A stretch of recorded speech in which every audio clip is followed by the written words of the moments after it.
Yejun Hajun entered the courtroom like a man who already owned the verdict.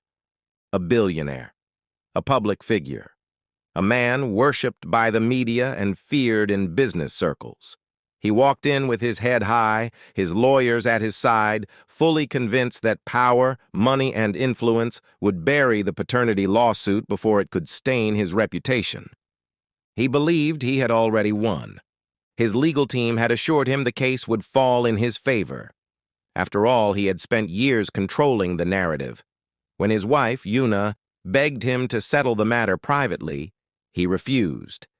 Instead, he humiliated her in public, questioning the paternity of his own children and portraying her as unstable, dishonest, and nothing more than a greedy woman clinging to his empire.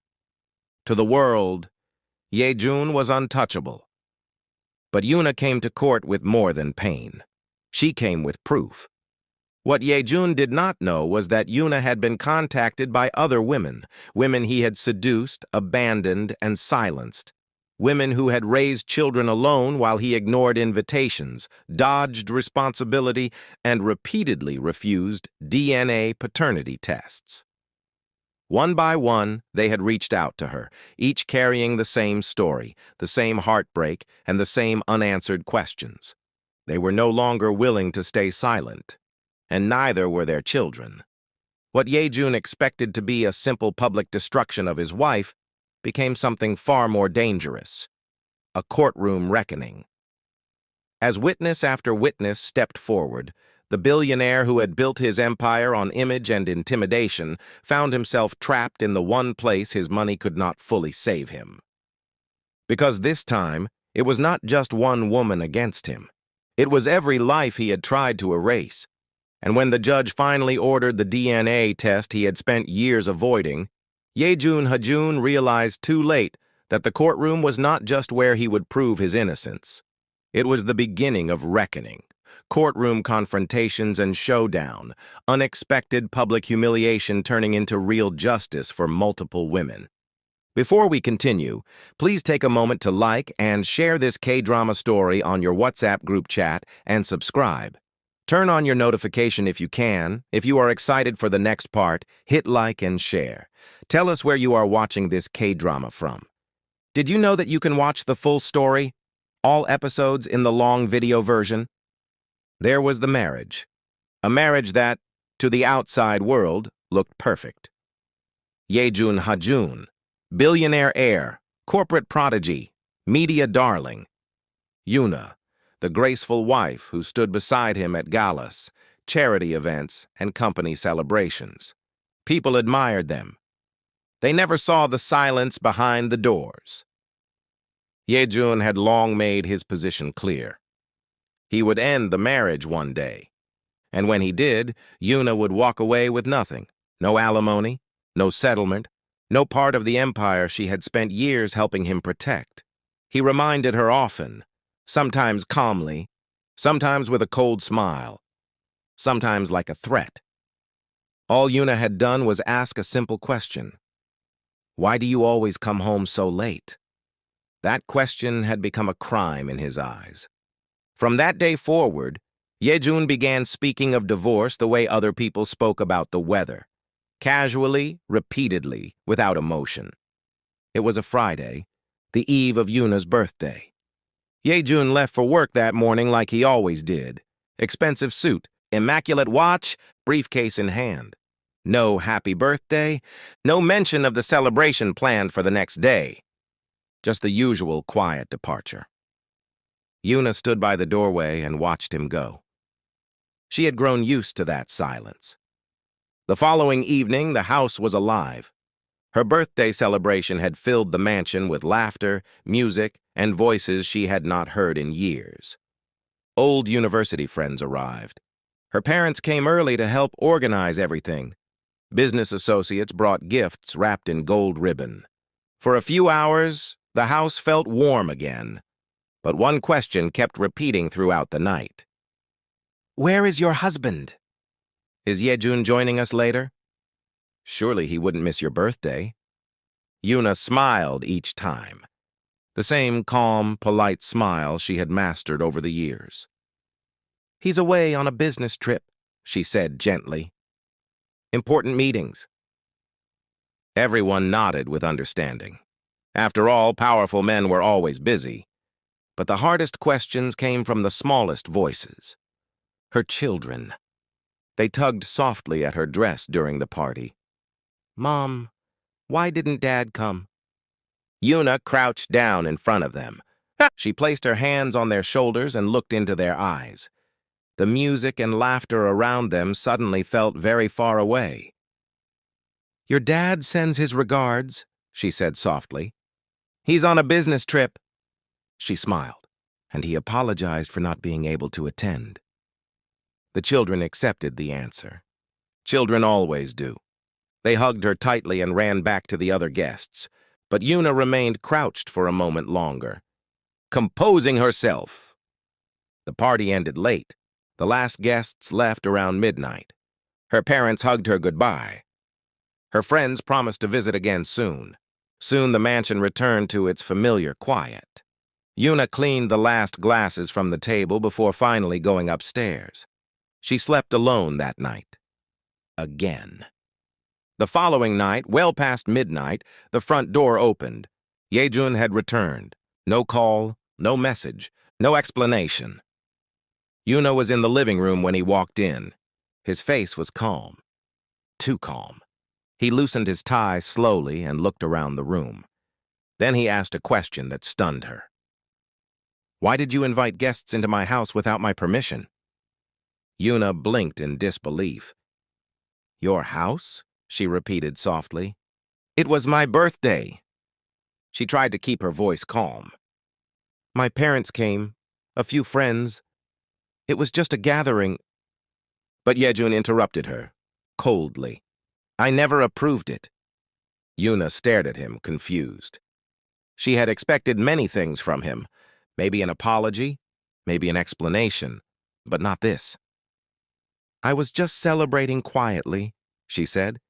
It wasn't a big, do not decide what happens in my house.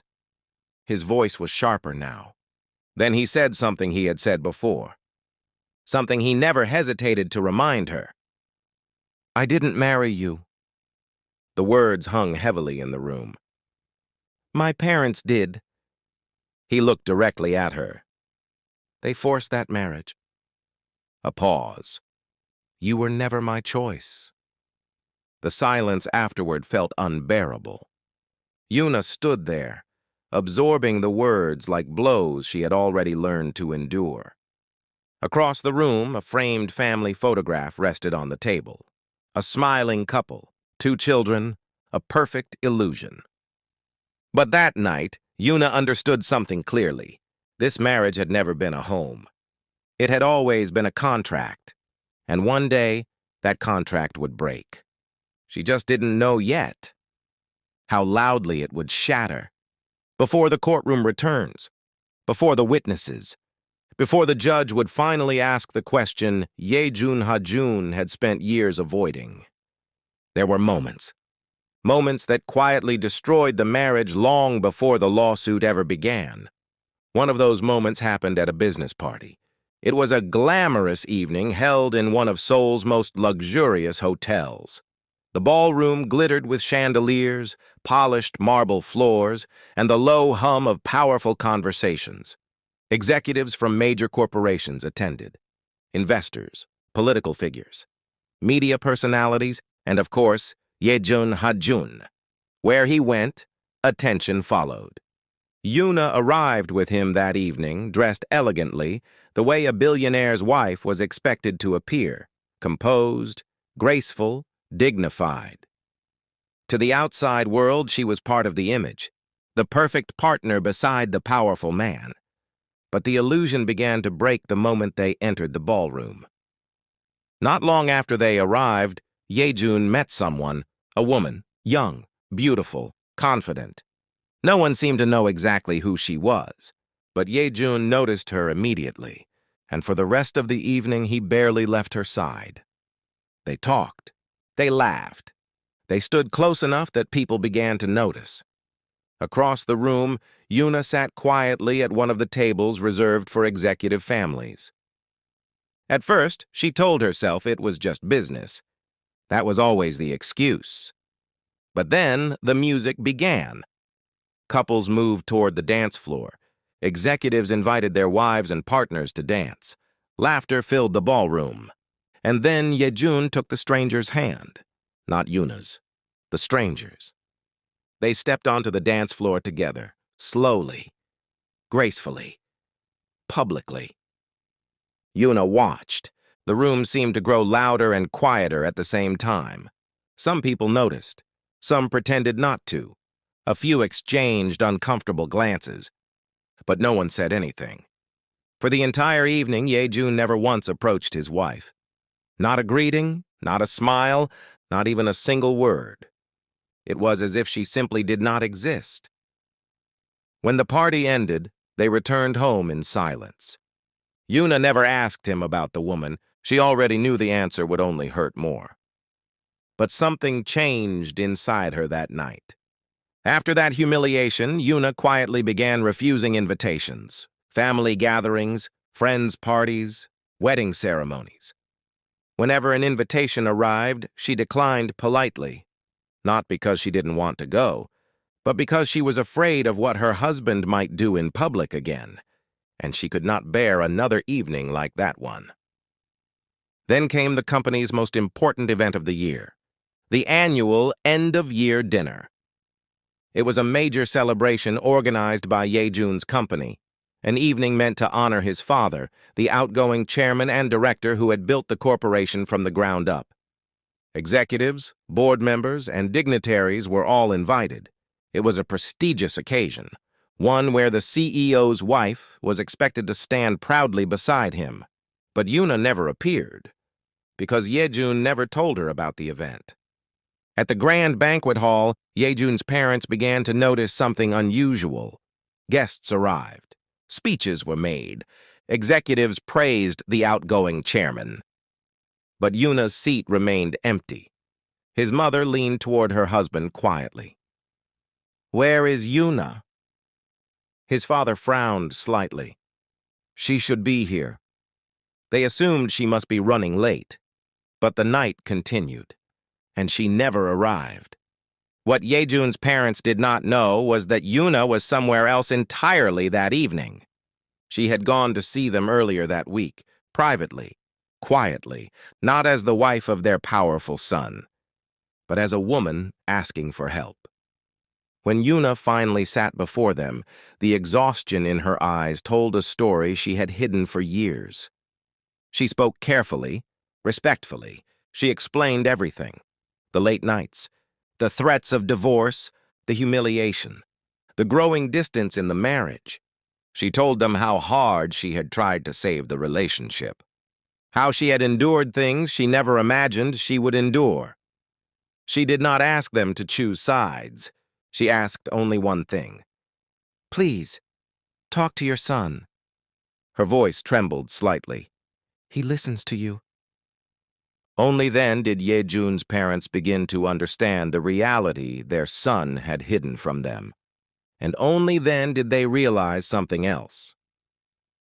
The reason Yuna had not appeared at the annual dinner, she hadn't known about it, because the man who was supposed to stand beside her had erased her from his life long before the courtroom ever did. And soon, the story would return to the courtroom, where the first woman waiting to testify would stand, and the truth Yejun Hajun had spent years avoiding would begin to speak.